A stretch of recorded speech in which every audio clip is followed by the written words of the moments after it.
Araling Panlipunan for Term 1, Week 1. Ang heograpiya ng Pilipinas, paggamit ng mapa at globo. Matatag curriculum, bansang makabata, batang makabansa, with me, Teacher KMT. Magandang araw mga bata! Ngayon ay pag-aaralan natin ang tungkol sa ang heograpiya ng Pilipinas, paggamit ng mapa at globo. Mga layunin. Nakikilala ang globo bilang modelo o representasyon ng mundo. Nagagamit ang mapa bilang patag na modelo ng graphical ng mundo. At natatalakay ang mga espesyal na guhit sa globo. Unang araw. Maikling balik-aral. Gagabayin ka ng iyong guro para sa gawain na ito.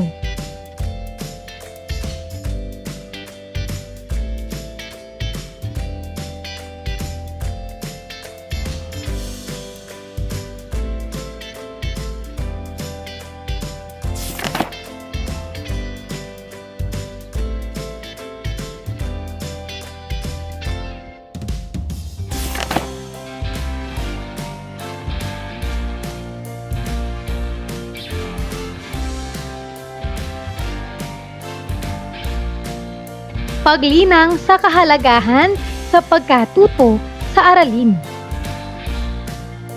Mahalaga bang malaman ang tiyak na kinaroroonan ng isang lugar? Sa pagbibigay ng tiyak na kinaroroonan ng lugar, kailangan ay kabisado natin ang mga pangunahin at pangalawang direksyon. Ano sa tingin ninyo ang ginagamit nating bagay sa pagtukoy ng lokasyon ng isang lugar? Ano daw?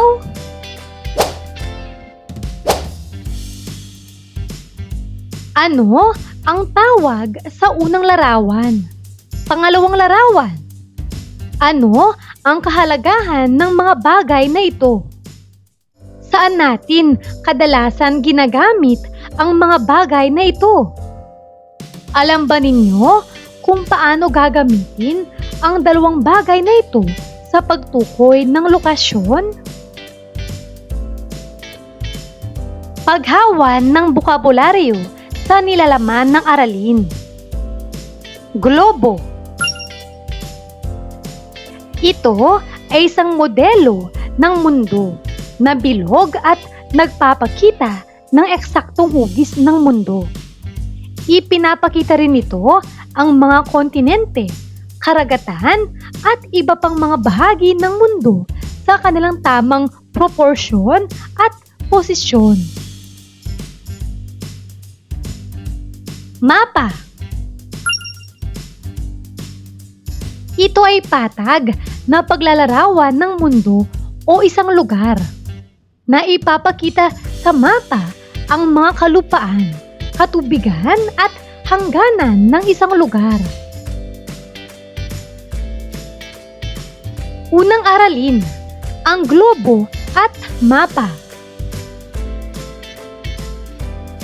Pagproseso ng pag-unawa.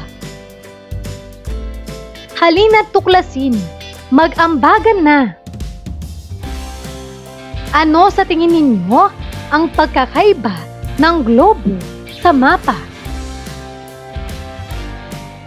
Globo. Ang globo ay isang modelo ng mundo na nagpapakita ng eksaktong hugis ng ating planeta. Ang hugis nito ay hindi bilog, kundi oblate spheroid. Ito ay nagbibigay ng tamang proporsyon ng mga kontinente at karagatan. Ginagamit ito upang makita ang mga bansa, kontinente at mga karagatan sa kanilang tamang sukat at lokasyon.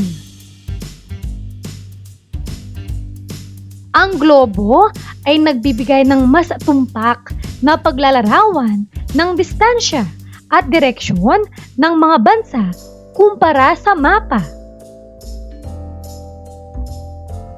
Samantala, ang mapa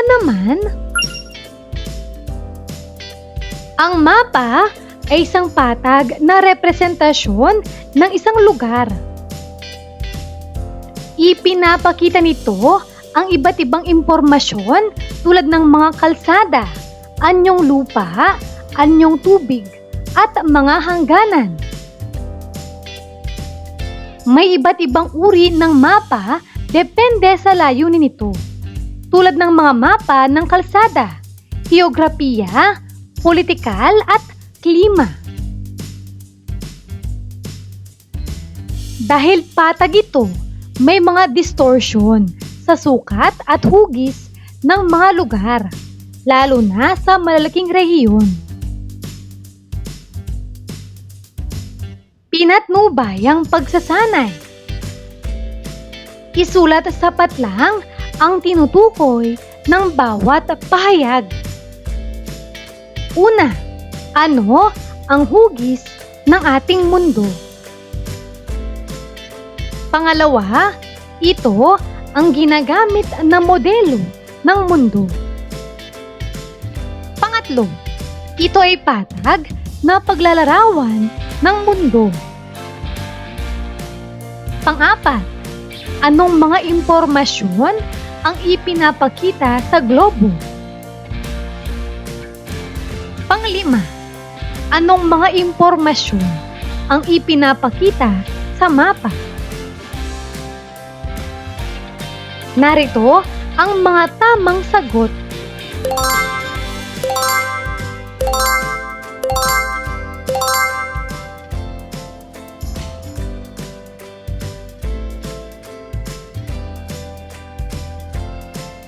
Paglalapat at pag-uugnay. Gagabayin ka ng iyong guro para sa gawain na ito.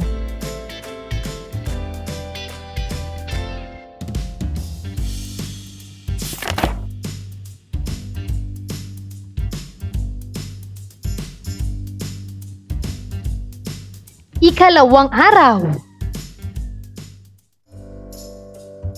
Ikalawang aralin.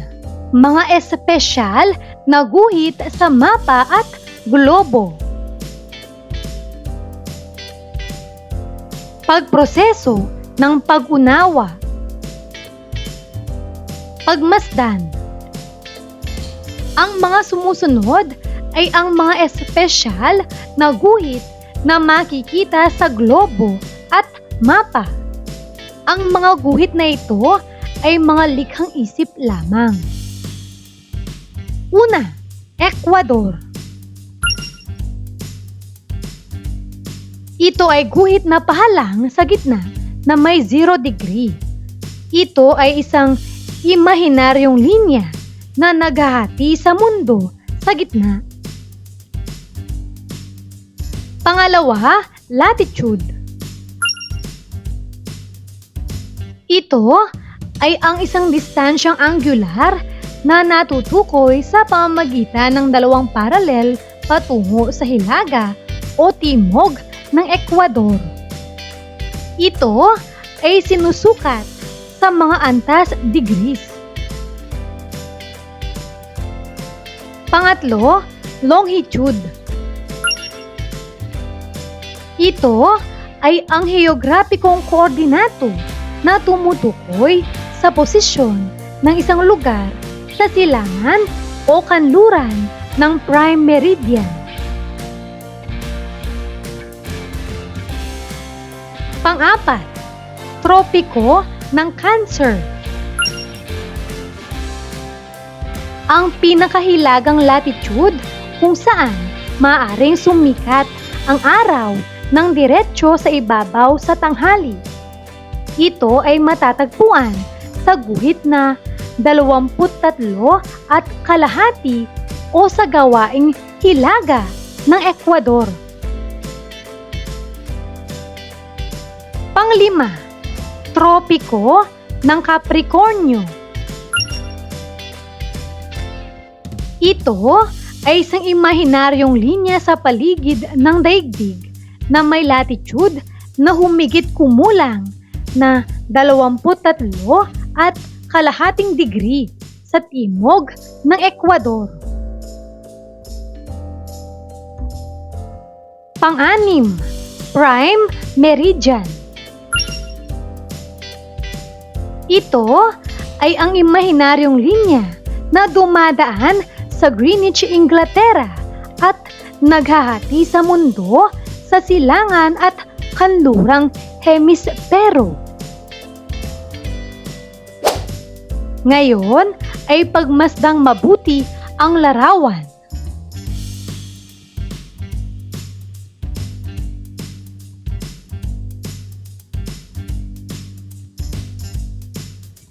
Ikatlong araw. Pinatnubay ang pagsasanay.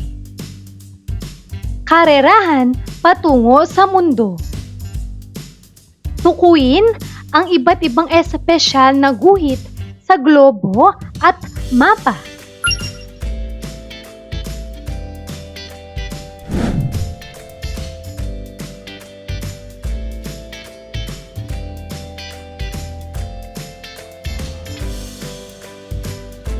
Narito ang mga tamang sagot.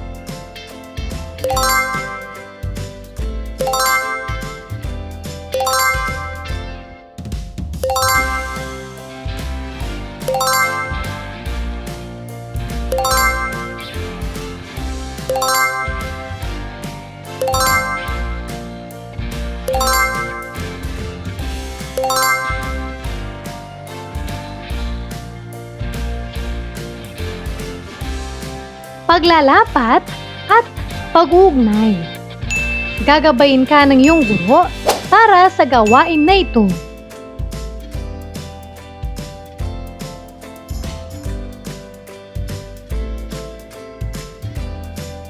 Narito ang mga sagot.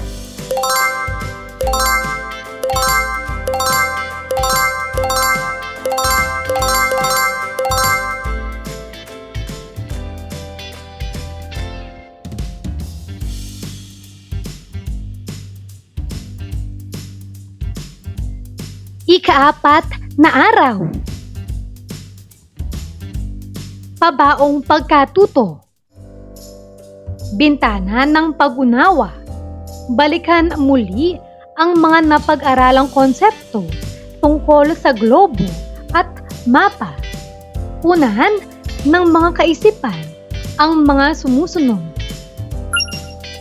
Globo. Kahulugan. Ang globo ay isang modelo ng mundo na nagpapakita ng eksaktong hugis ng ating planeta. Katangian. Ang maaaring sagot ay, ang hugis nito ay hindi bilog, kundi oblate spheroid.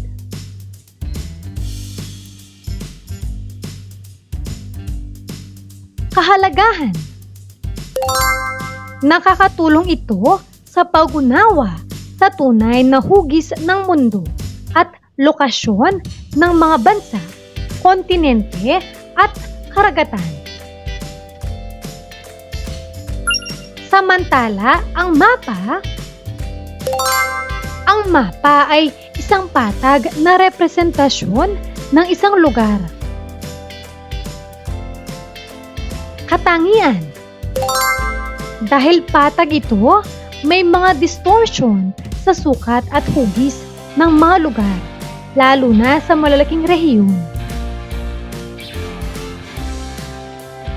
Kahalagahan. Ginagamit ito sa pagtuturo, paglalakbay, paghanap ng lokasyon at pagpaplano dahil madaling dalhin kumpara sa globo. Pagninilay sa pagkatuto. Tanong: ano ang naranasan habang ginagawa ang mga gawain sa pagkatuto, lalong-lalo na ang gawain sa pagtukoy ng tiyak na lokasyon ng isang lugar? Ano ang naramdaman nang nalaman ang tungkol sa globo at mapa? Pagsusulit. Kompletuhin ang sumusunod na pangungusap batay sa iyong natutuhan sa araling ito.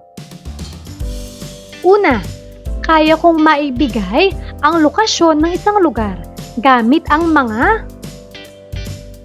Pangalawa, magagamit ko ang mga sukat ng latitude at longitude sa. Pangatlo, mahalagang makapagbigay ng tamang lokasyon ng isang lugar upang. Narito ang mga maaaring maging sagot.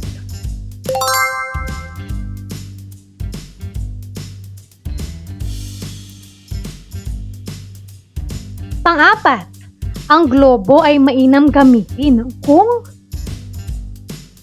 At pang-lima, ang mapa ay mainam gamitin kung. Narito ang mga inaasahang mga sagot.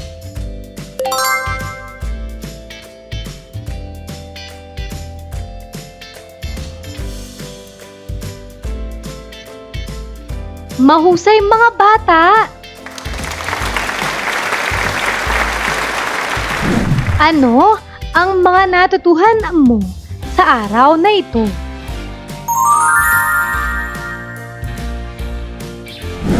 Ngayong araw na ito, natutuhan ko ang tungkol sa ang globo at mapa. Mga espesyal na guhit sa mapa at globo.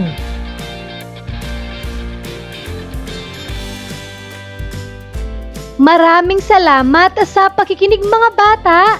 Sana ay may natutuhan kayo. Huwag mong kalimutan pindutin ang like, share at subscribe.